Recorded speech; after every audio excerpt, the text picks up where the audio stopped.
Your feet are cold right now, aren't they? You're watching this, and there's a good chance your toes feel like they've been sitting in a refrigerator. Maybe you've got socks on, maybe two pairs, maybe you've got a heating pad down there, and they're still not warm. And you've been told this is normal, just part of getting older, just something you deal with. It's common, but you shouldn't ignore it. And tonight, I'm going to show you 5-foot soaks, supported by real research and clinical practice, that can feel noticeably different for many people starting the very first time you use them. One of them uses 0 ingredients, nothing, just water. And it's one of the strongest techniques on this list. But I need to explain why it works before I tell you how, because if you don't understand the mechanism, you'll do it wrong and waste your time. First, though, let's talk about what's actually going on down there. Because your cold feet are not a foot problem, they're a circulation problem. And that matters. After 60, your arteries start to stiffen. That's not opinion, that's vascular biology. The walls of your blood vessels lose elasticity, they get narrower.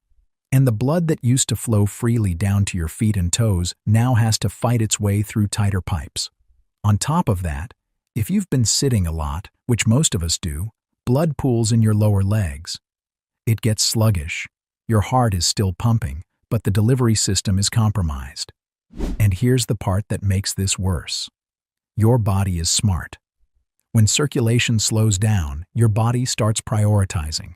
It sends blood to your organs first. Your heart, your brain, your liver. Your feet? Your feet are last on the list. They get whatever's left over. And sometimes that's not much. So what does a foot soak actually do? A study out of Japan looked at this specifically. They immersed subjects' lower legs in warm water at about 104 degrees Fahrenheit for 20 minutes. And they measured what happened to blood flow. In the group that soaked up to mid-calf level, blood flow increased significantly. Not a small bump, a meaningful, measurable jump. And here's the thing that surprised even the researchers. The improved blood flow continued after the soak ended. Your body doesn't just snap back to cold the second you pull your feet out. The vessels stay dilated. The warmth lingers. A separate study published in Echocardiography found that a warm foot bath improved something called coronary flow reserve in patients with mild to moderate coronary artery disease. That means the foot soak didn't just help the feet. It improved blood flow to the heart from soaking your feet. Let that sink in for a second. Okay, so now you understand why this works. Warm water dilates blood vessels. It stimulates nerves in your feet that activate your parasympathetic nervous system, the rest and digest mode. It draws blood down to your extremities. And it does all of this without a single pill. But here's what most people get wrong. They fill a basin with plain warm water, sit there for 5 minutes, and wonder why nothing changed. The temperature matters. The duration matters. And what you put in that water matters a lot. Because certain compounds can amplify everything I just described. Let me start with the one that hits hardest. Ginger and cinnamon together in a foot soak. And I'm not being dramatic when I say this is like turning on a furnace in your feet. Here's what you do.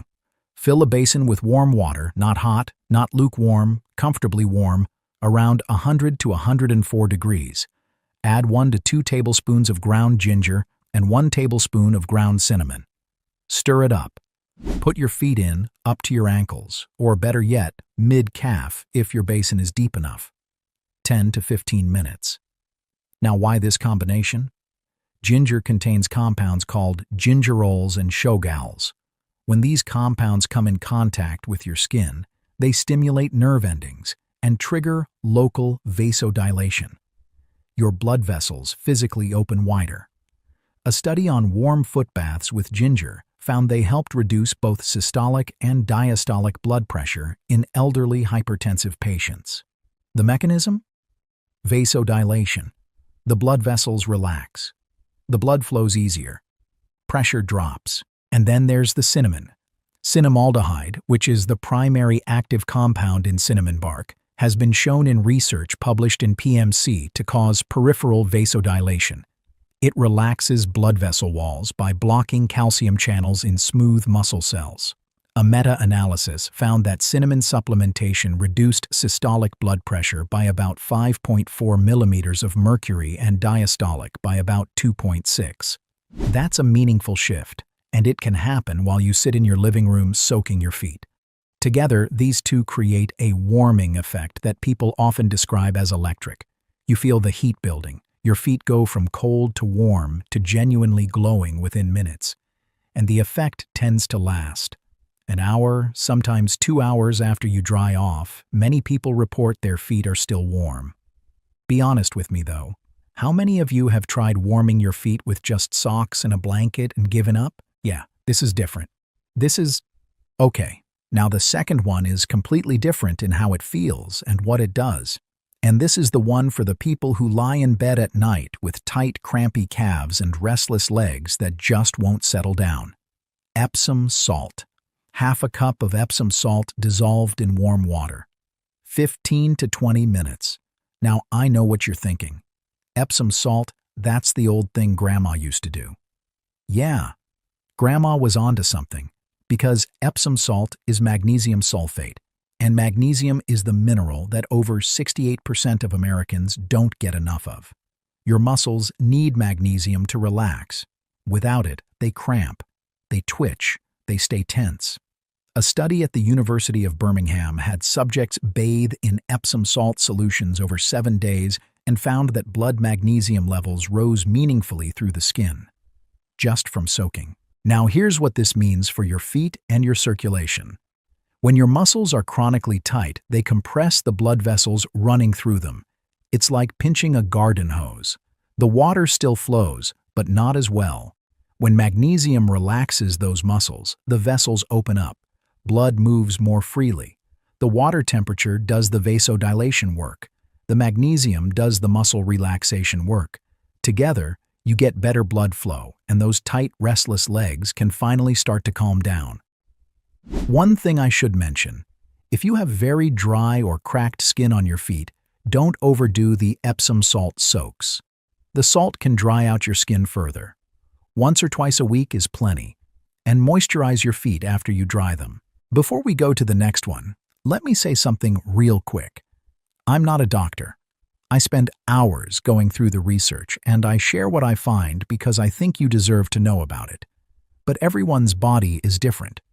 Quick safety note: if you have diabetes, peripheral neuropathy, poor sensation in your feet, open sores, or a known circulation condition, stick to warm water only, not hot, and check with your doctor before trying any of these. That said, for most people over 60 dealing with cold feet and sluggish circulation, this information could genuinely help. So let's keep going. Now this next one. This one surprised me, because I always thought of rosemary as just a cooking herb, something you throw on chicken. But the research on rosemary and blood circulation is honestly kind of wild. Rosemary and lavender foot soak. Take a handful of fresh rosemary, or a couple tablespoons of dried. Steep it in boiling water for 10 minutes like you're making a strong tea. Strain it. Pour it into your basin of warm water. Then add about 5 drops of lavender essential oil. Soak for 15 minutes. Here's what rosemary does that most herbs don't. It contains compounds called 1,8-cineol and camphor that actively promote blood flow. Research shows that rosemary activates specific receptors in your blood vessel walls, alpha-1 and alpha-2 adrenergic receptors, that trigger vasodilation. There's even a documented case study where topical rosemary oil application warmed the fingers of a patient with Raynaud's disease. They used thermography, actual thermal imaging, to confirm it. The fingers went from ice cold to measurably warmer. And here's where the lavender comes in. Lavender activates your parasympathetic nervous system. It's the calming counterpart. So while rosemary is opening your blood vessels and pushing blood to your extremities, lavender is telling your nervous system to relax, to stop constricting, to let the blood flow happen. Think about it. When you're stressed, your body constricts blood vessels in your extremities and sends blood to your core. Fight or flight response. Lavender helps shut that down. It's not just about the nice smell. It's about switching your nervous system out of tension mode. This is the one I recommend doing about an hour before bed. The circulation boost plus the relaxation effect. You may sleep differently. I'll leave it at that. All right, number 4. And this one has a trick to it that most people don't expect. Peppermint and Epsom salt. 1/3 cup of Epsom salt, 5 drops of peppermint essential oil, warm water, 12 to 15 minutes. Now, peppermint feels cold, right? So why would you put a cooling agent in a warm soak for cold feet?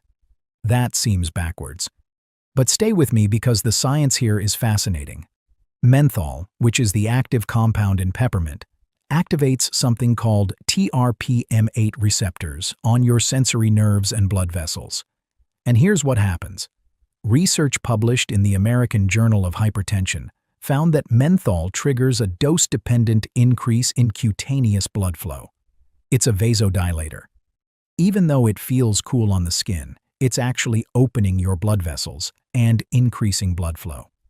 The vasodilation is mediated by nitric oxide, which is one of the most powerful natural vasodilators your body produces. So you get this incredible sensation. Your feet feel cool and tingly from the menthol, but underneath that sensation, more blood is rushing in. Your feet warm up from the inside. The Epsom salt is relaxing the muscles. The warm water is doing its vasodilation work. And the peppermint is adding another layer of blood flow increase on top of all that. This is the invigorating soak, the morning soak, the one you do when you need your feet and legs to wake up and feel alive. It's the opposite energy of the rosemary lavender one. That one puts you to sleep. This one wakes you up. Quick note: only use a few drops of peppermint oil. 5 is plenty. More than that, and the menthol can become overwhelming, especially if you have sensitive skin. Start with 3 drops your first time and work up. By the way, everything I mentioned, the Epsom salt, the oils, the ginger, if you don't already have them at home, I've put links in the description below so you can find them easily. Now let's get to the last one, number 5. And I saved this one for last because it's one of the most noticeable techniques for many people on this entire list, and it uses nothing. No salt, no oils, no herbs, just water. Contrast therapy. Alternating warm and cold foot soaks. I know. You heard the word cold and your brain went nope. Hear me out. Because what this does to your blood vessels is unlike anything else. Here's how it works. You need 2 basins, one with warm water around 100 to 104 degrees, one with cold water, not ice water, just cold tap water. You put your feet in the warm water for 3 minutes, then switch to the cold water for 30 to 60 seconds, then back to warm, then cold again. You repeat this 3 to 5 times. Now, what's happening inside your body during this is remarkable. A study published in the Journal of Athletic Training used near-infrared spectroscopy to monitor what happens to muscle tissue during contrast baths. When your feet are in warm water, your blood vessels dilate. Blood rushes in. When you switch to cold, the vessels constrict rapidly. Blood pushes out. Then warm again, they dilate. Blood rushes back in. This alternating vasodilation and vasoconstriction creates what researchers call a vascular pumping effect. It's like a massage for your blood vessels from the inside. Tissue oxygenation increased significantly during the contrast protocol. Total hemoglobin concentration went up. Your blood is literally being pumped through your feet and calves more effectively than any passive soak can achieve. The study found increases in tissue oxygen, total hemoglobin, and overall tissue saturation compared to baseline. This isn't gentle. This is your circulatory system getting a workout. And contrast baths are commonly used in rehabilitation settings by physical therapists who treat hand and foot conditions. This isn't fringe. This is established rehabilitation medicine. Now, the cold part is uncomfortable the first time. I'm not going to pretend it isn't. But by the 2nd or 3rd cycle, something shifts. Your body adapts, and when you pull your feet out after the final warm soak, the warmth you feel is different from anything else on this list. It's deep warmth, blood flow warmth. the kind that can stay for hours. Start with 30 seconds of cold if you're new to this. You can build up to 60 seconds over time. And always end on warm. That's important. Always finish with warm water. 5 soaks, 5 different mechanisms.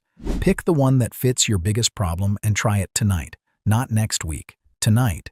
Your feet have been cold long enough. If this helped, subscribe. I go through the research so you don't have to. Hit like and tell me in the comments which soak you're trying first. Share this with someone whose feet are always cold. See you in the next one.